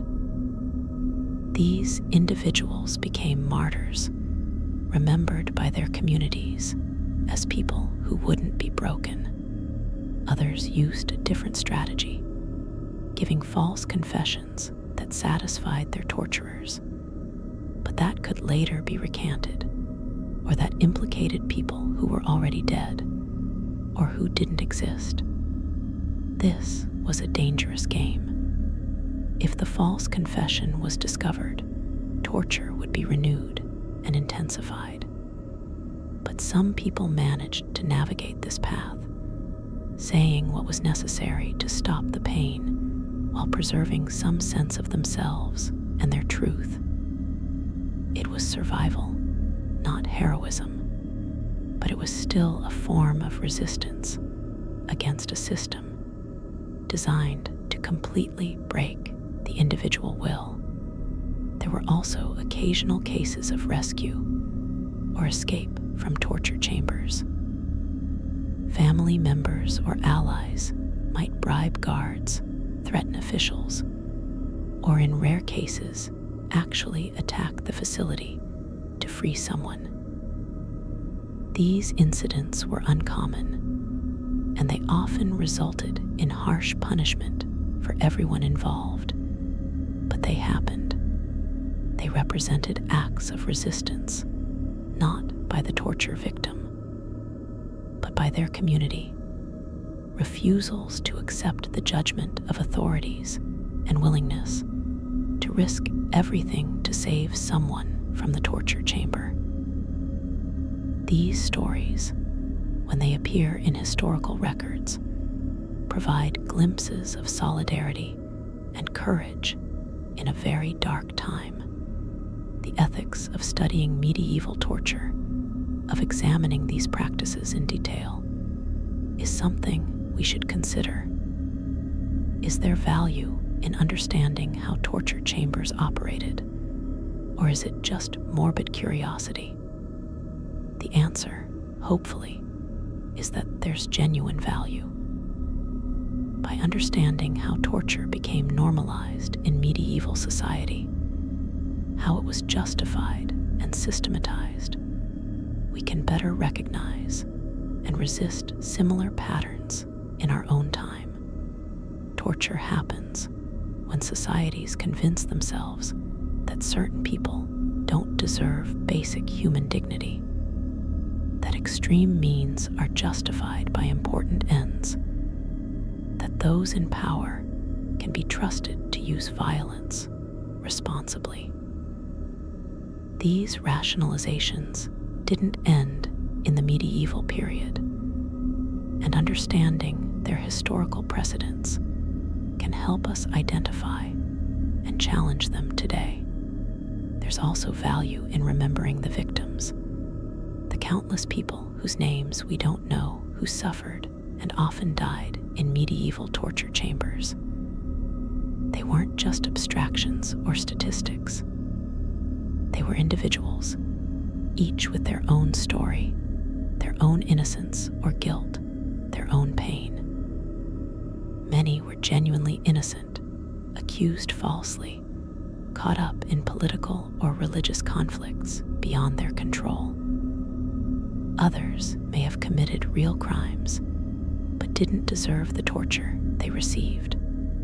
All of them deserve to be remembered as human beings who suffered, not just as case studies in historical cruelty.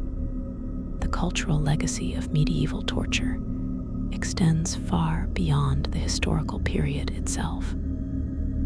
The imagery, the devices, the very concept of the torture chamber has become embedded in Western culture. in ways both obvious and subtle. Horror films and literature draw heavily on medieval torture aesthetics. Video games and tabletop role-playing games include torture chambers as settings for dark encounters. Even the language we use, being put on the rack, the third degree, drawing and quartering, all have roots in medieval torture practices. This cultural persistence suggests that something about medieval torture continues to fascinate and horrify us in equal measure. Part of this fascination stems from the apparent contradiction between medieval religious devotion and medieval cruelty.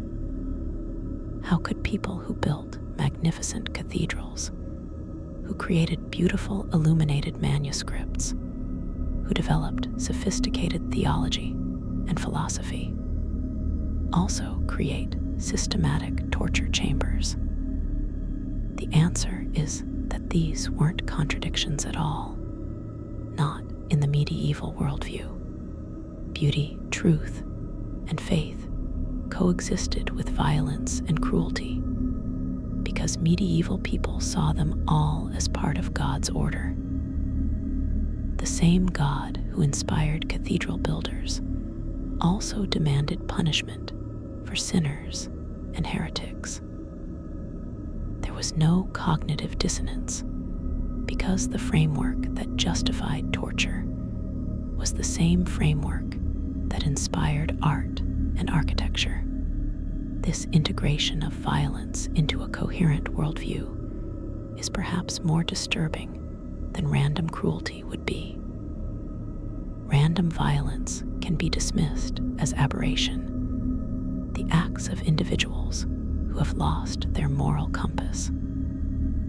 But systematic violence, violence embedded in legal codes and religious doctrine, supported by institutions and accepted by communities, that reveals something deeper about human nature and social organization. Medieval torture chambers weren't the result of a few bad people doing terrible things. They were the result of entire societies concluding that torture was necessary, proper, and even righteous. That collective moral failure is what makes the study of medieval torture so unsettling and so important. The transition away from medieval torture practices was gradual and uneven, but it's worth examining how it happened. The Enlightenment brought new ideas about human rights, the reliability of evidence, and the proper role of government. Philosophers like Voltaire and Beccaria wrote influential critiques of torture, arguing that it was both immoral and ineffective. They pointed out what should have been obvious: that torture produces unreliable confessions, that innocent people will say anything to stop pain, that a justice system based on torture is fundamentally unjust. These ideas gained traction slowly, first among intellectuals, then gradually influencing legal reforms. But the abolition of judicial torture wasn't just about changing minds. It also required changing the systems that depended on torture. New investigation techniques needed to be developed. Standards of evidence needed to be raised. Legal protections for the accused needed to be strengthened.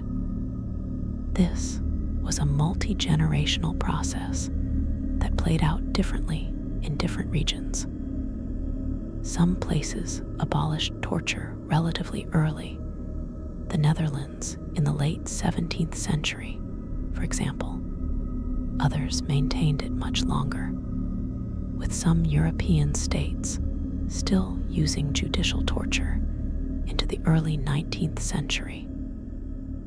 And even after official abolition, informal torture by police and jailers continued, a shadow version of the institutional torture that had been legal.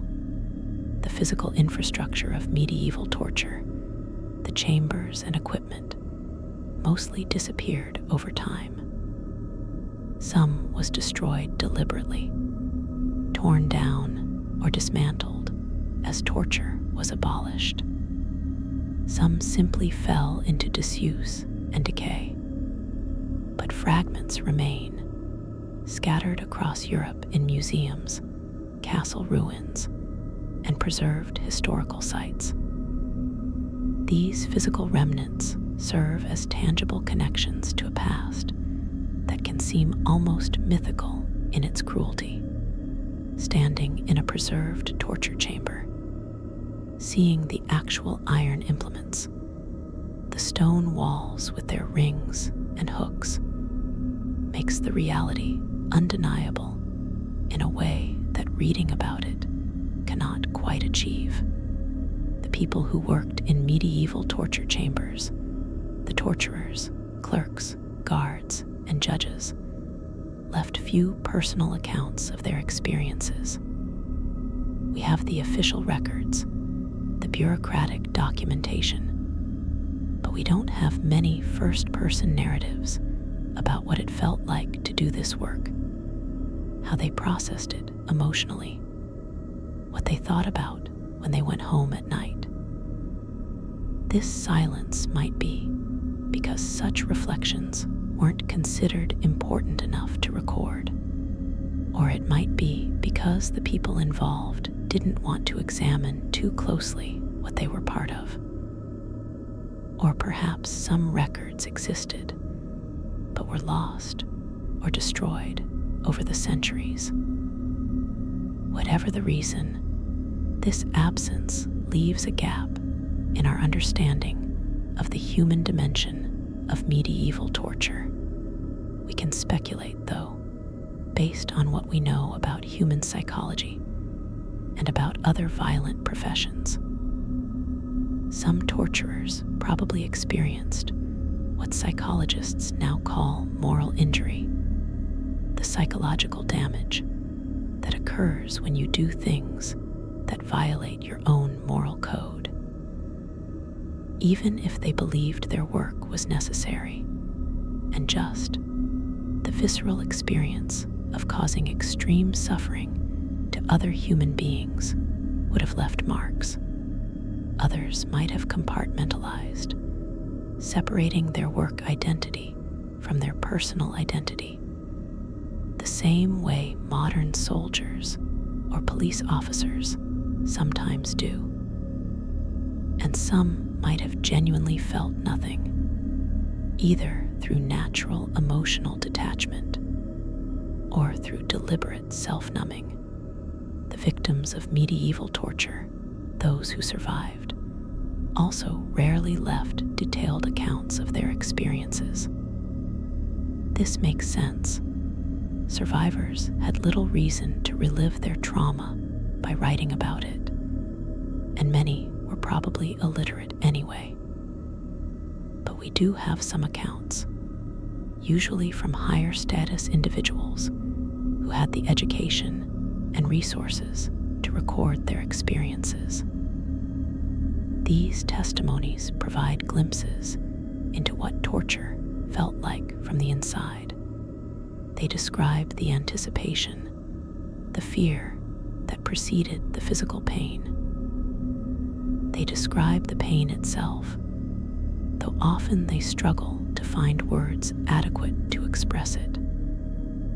They describe the psychological pressure, the desperate desire to make it stop, the internal debate about whether to maintain innocence or give a false confession. Some victims wrote about how torture changed them fundamentally, how they were different people after experiencing that level of controlled violence.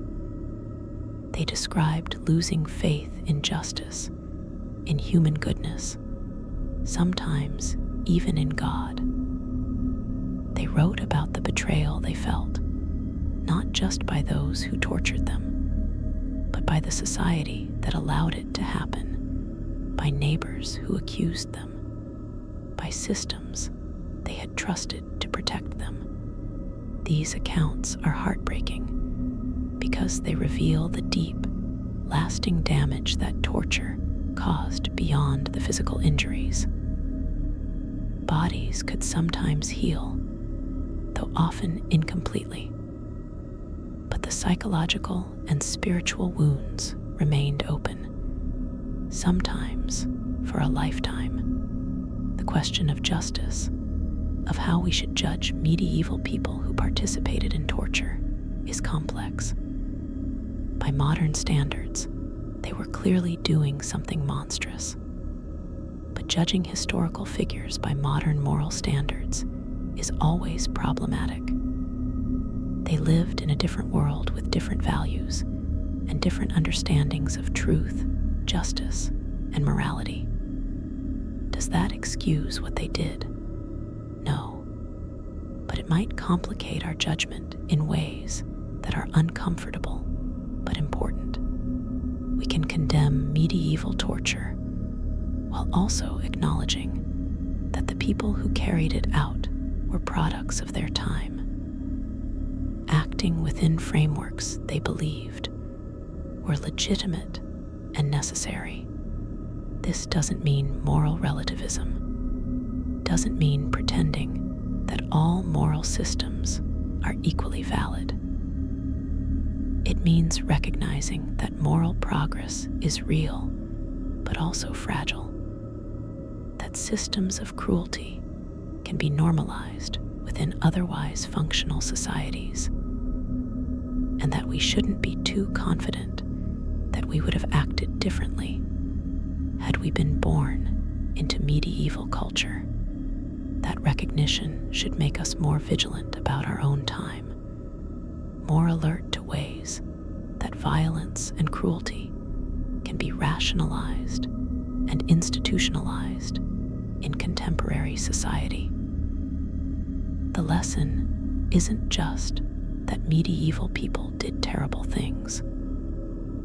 It's that ordinary people in any era can participate in terrible things when the right conditions exist. The role of witnesses in torture chambers, people who were present but not actively participating, is worth considering.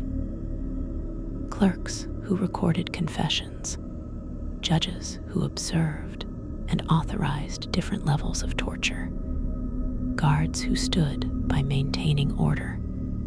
What responsibility did they bear? They weren't wielding the instruments of torture themselves, but they were essential to the system. Their presence legitimized the proceedings. Their documentation created the legal framework that allowed torture to continue. In modern terms, we might call them enablers or accomplices. But from their perspective, they were probably just doing their jobs, fulfilling their duties within the system they were part of. This dispersal of responsibility is how systems of institutionalized violence often function. No single person has to take full moral responsibility because everyone is just playing their assigned role. The torturer can say he was following orders from the judge. The judge can say he was following legal requirements. The clerk can say he was just recording what happened. The guards can say they were maintaining security. Each individual action might seem justifiable in isolation, but the collective result is systematic torture. Understanding this dynamic is crucial for recognizing how similar systems operate in other contexts: historical, and contemporary. The families of both victims and torturers also deserve consideration. What was it like to be the child or spouse of someone who worked in a torture chamber? Did they know what their family member did for a living? Did they talk about it at home? Or was it a silent secret, acknowledged but never discussed? For torture victims' families, the trauma extended beyond the individual who was tortured. Watching someone you love be destroyed by torture, or having them disappear into the system and return broken, or not return at all, that would leave scars on entire families. And the social stigma of having a family member accused and tortured would affect everyone, making normal life difficult or impossible. The religious communities that existed within medieval society, monasteries and convents, had complex relationships with torture. Some religious orders opposed torture on theological grounds, though these voices were often marginalized. Others participated actively, especially in cases of heresy, where religious authorities had jurisdiction. And many simply coexisted with torture as a fact of life, neither actively supporting nor actively opposing it. Monks and nuns would have known about the torture chambers in nearby cities. They would have known people who had been tortured. Some of their own members might have been called as witnesses in trials. This proximity to violence must have created spiritual and ethical questions, though how these were resolved varied widely. The concept of sanctuary, the idea that churches could provide refuge from secular authorities, sometimes extended to protecting people from torture. In theory, if someone could reach a church and claim sanctuary, they couldn't be forcibly removed for trial and potential torture. In practice, this protection was limited and could be overcome by patient authorities or by ecclesiastical cooperation with secular powers. But the existence of sanctuary as a concept shows that even medieval society recognized some limits on the reach of torture and punishment, even if those limits were often violated. The medical knowledge that existed in medieval times was limited compared to modern understanding, but medieval torturers had to develop practical understanding of human physiology. They learned which parts of the body were most sensitive to pain, where injuries would heal quickly versus where they would cause lasting damage, how to recognize when someone was close to death. This practical anatomy, learned through brutal trial and error, was a dark mirror of the medical knowledge being developed by physicians and surgeons. Both were studying the human body, but for very different purposes. One to heal, the other to harm without killing. Some of the medical developments of the medieval period were actually driven by torture and execution.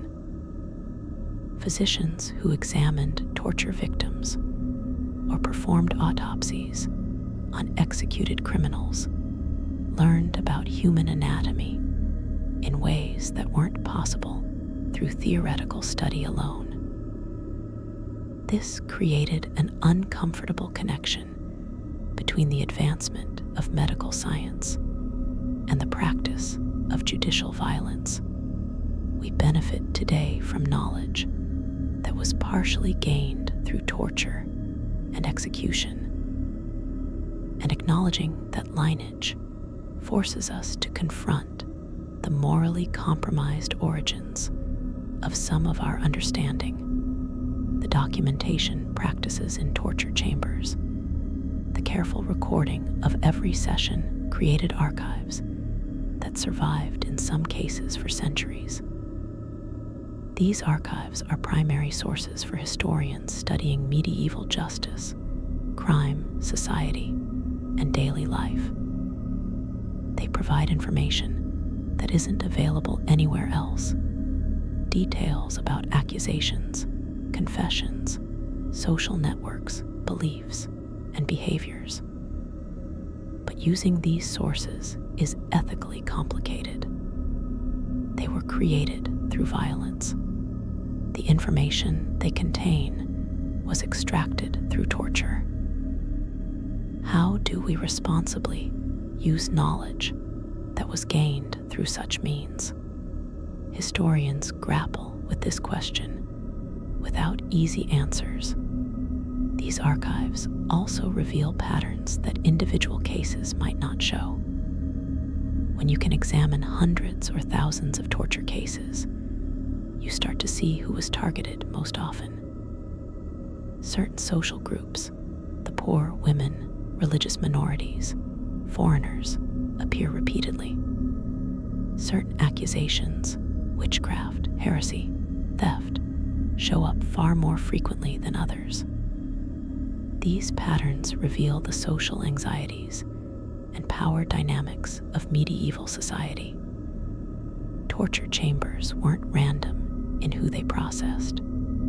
They reflected and reinforced existing prejudices and hierarchies, punishing those who were already vulnerable and marginalized more severely and more frequently than those with power and privilege. The psychology of confession, why people confess to things they didn't do, is something medieval torturers understood intuitively, even if they couldn't articulate it in modern psychological terms. Human beings have a breaking point where the desire to stop immediate suffering overrides long-term considerations. Medieval torture was designed to push people past that breaking point. Once someone confessed, even if they knew the confession was false, they often found it psychologically difficult to recant. They had been broken, had betrayed themselves, and that self-betrayal became part of their identity in a way that was hard to walk back, even when torture stopped. Modern research on false confessions has confirmed what should have been obvious. Torture produces unreliable confessions. People will confess to anything if the pain is great enough. They'll implicate innocent people, describe crimes that never happened, accept guilt for acts they couldn't possibly have committed. Medieval torture chambers generated countless false confessions that led to unjust convictions and executions. But the system wasn't designed to find truth. It was designed to produce confessions and convictions, to process cases efficiently, to demonstrate power. By those measures, torture was effective, even if it was unjust. Concept of punishment in medieval society was fundamentally different from modern ideas. We tend to think of punishment as either deterrent, meant to prevent future crime, or rehabilitative, meant to reform the criminal. Medieval punishment was often neither. It was retributive, meant to balance the scales, to make the criminal suffer in proportion to their crime. And it was demonstrative, meant to display power and reinforce social order. Torture fit perfectly into this framework. It caused suffering proportional to the crime, and when followed by public execution, It demonstrated that justice had been done. Whether it prevented future crime or reformed anyone was almost beside the point. This retributive approach to justice helps explain why torture was acceptable in medieval society in a way it isn't, at least officially, in modern democratic societies. If the goal of justice is to make wrongdoers suffer, then torture is simply an extension of that goal. It's preemptive punishment, suffering inflicted during the investigative phase rather than waiting for conviction. From that perspective, it makes a kind of internal logical sense, even if we reject the underlying premise. Understanding this logic doesn't mean agreeing with it, but it helps explain how entire societies could participate in or tolerate systematic torture without seeing themselves as barbaric.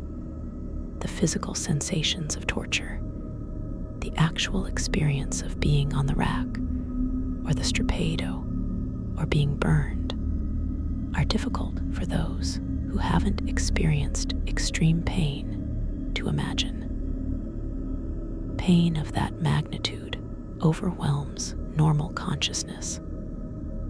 It becomes all-encompassing, filling your entire awareness, making it impossible to think about anything else.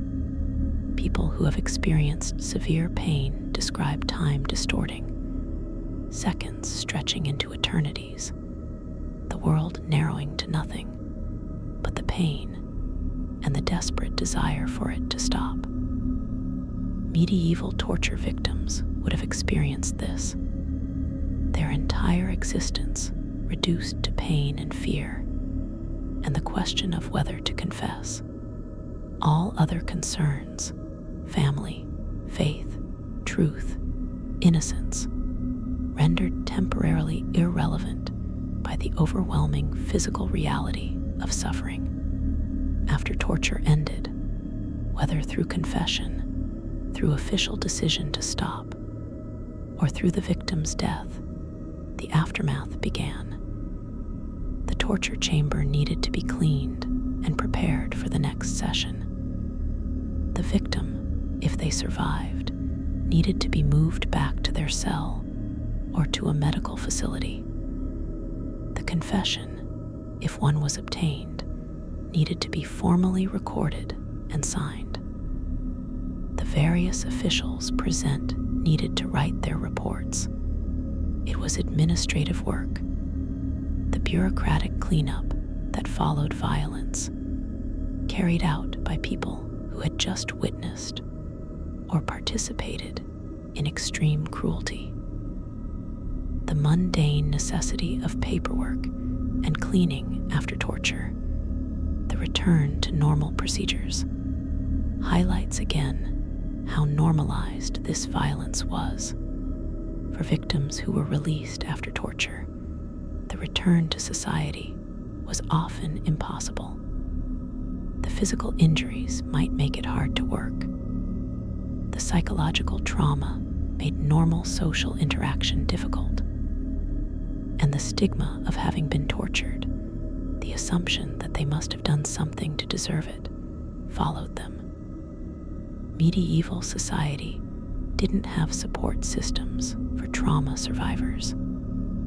There was no therapy, no disability assistance, no victim compensation. People who had been tortured were essentially on their own, left to cope as best they could with lives that had been shattered by their experience in the torture chamber. The children of torture victims inherited trauma in ways that medieval people wouldn't have had vocabulary to describe, but that we can recognize as intergenerational trauma. Growing up with a parent who had been tortured, who bore physical scars and psychological wounds, who might be emotionally unavailable or prone to nightmares and flashbacks that would affect a child's development and worldview. And if the parent had been executed after torture, the child would grow up with the knowledge of how their parent died, with the stigma of being a criminal or heretic's child. The effects of medieval torture rippled outward from individual victims to their families and communities, creating cascades of harm that lasted generations. The architecture of power that torture chambers represented was about more than just the physical buildings. It was about the organization of society itself, who had power and who didn't, who could inflict violence and who had to endure it, whose pain mattered and whose didn't. The torture chamber was a physical manifestation of these power relationships, a space where abstract authority became concrete violence. Understanding this helps us see torture not as an isolated practice, but as part of a broader system of control and domination that permeated medieval society. Modern societies have their own architectures of power, their own spaces where violence is inflicted in the name of justice or security. Prisons, interrogation rooms, detention centers. These are the descendants of medieval torture chambers. While the specific practices have changed, evolved hopefully in directions that are more humane, the basic dynamic remains. States claim the right to inflict suffering on individuals under certain circumstances. The question is how that power is regulated, what safeguards exist, how transparent the process is. Medieval torture chambers operated with minimal restraint and maximum opacity. Modern systems, at their best, have more checks and balances. But the fundamental issue, how do we ensure that state violence doesn't become torture, remains relevant. The stories we tell ourselves about medieval torture, the narratives that have developed over centuries, often serve present-day purposes. Sometimes medieval torture is invoked to show how barbaric the past was, how far we've progressed, how much better modern society is. This can be comforting, but also misleading. It can blind us to violence in our own time by assuring us that we've moved beyond such things. Other times, medieval torture is romanticized or aestheticized, turned into entertainment through horror media or historical drama. This can trivialize real suffering, turning historical trauma into spectacle. Both approaches, the self-congratulatory and the exploitative, miss the deeper lessons that studying medieval torture can teach. Those lessons are uncomfortable. They tell us that ordinary people can participate in extraordinary cruelty when social structures support it. They tell us that sophisticated civilizations can coexist with systematic brutality. They tell us that legal and religious frameworks can be used to justify almost anything. They tell us that moral progress is not inevitable or irreversible. These are not comforting messages, but they're important ones. They should make us humble about our own moral sophistication and vigilant about systems of power in our own time. As we come to the end of this exploration, it's worth reflecting on why we've spent so much time examining something so dark. there's a risk in dwelling on historical horror, the risk of desensitization, of becoming numb to suffering, or of mistaking knowledge about cruelty for wisdom. But there's also value in looking directly at difficult truths, in not turning away from the darker aspects of human history. Medieval torture chambers represent human capacity for cruelty, but also human capacity for survival, for resistance, for moral evolution. Both lessons matter. The physical spaces are mostly gone now, stones repurposed, chambers filled in or converted to other uses, equipment destroyed or turned into museum pieces. The people who worked in those spaces, who suffered in them, who made decisions about who would enter them, they're all centuries dead. But the legacy remains. It remains in legal principles developed in reaction against torture. It remains in human rights frameworks that explicitly prohibit such practices. It remains in cultural memory, in the stories we tell, in the shivers we feel when we imagine those underground chambers with their instruments of pain. And it remains as warning and reminder.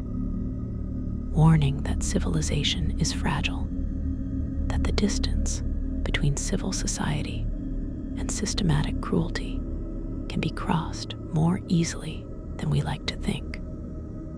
Reminder that power unchecked will abuse, that suffering ignored will multiply, that justice systems can become instruments of injustice if we're not vigilant.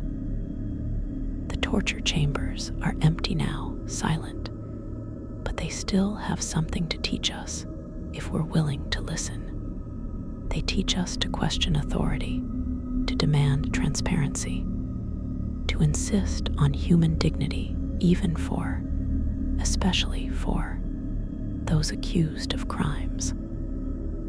They teach us that legality doesn't equal morality, that having rules and procedures doesn't make violence just.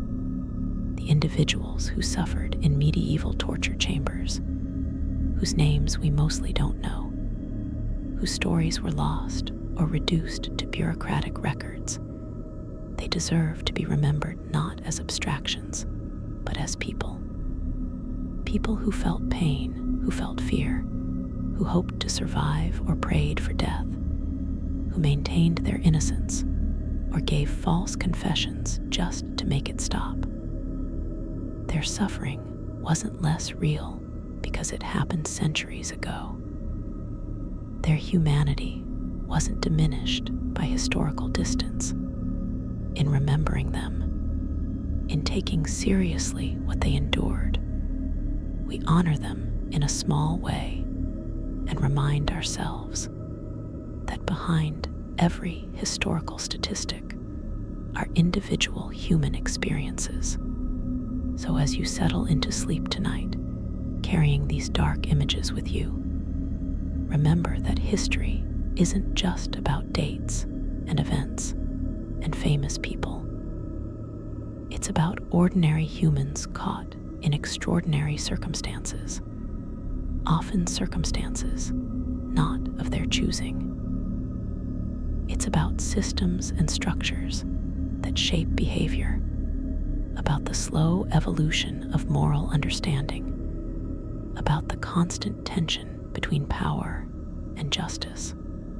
Medieval torture chambers are part of that history, a particularly dark part, but one that illuminates both how far we've come and how careful we need to be not to slide backward.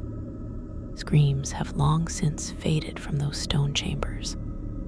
The instruments of pain have rusted and broken. The torturers and their victims have returned to dust. But the questions they raise about justice, about power, about human nature and human society, those questions remain. They remain for us to grapple with, to apply to our own time, to use as guides for building better systems.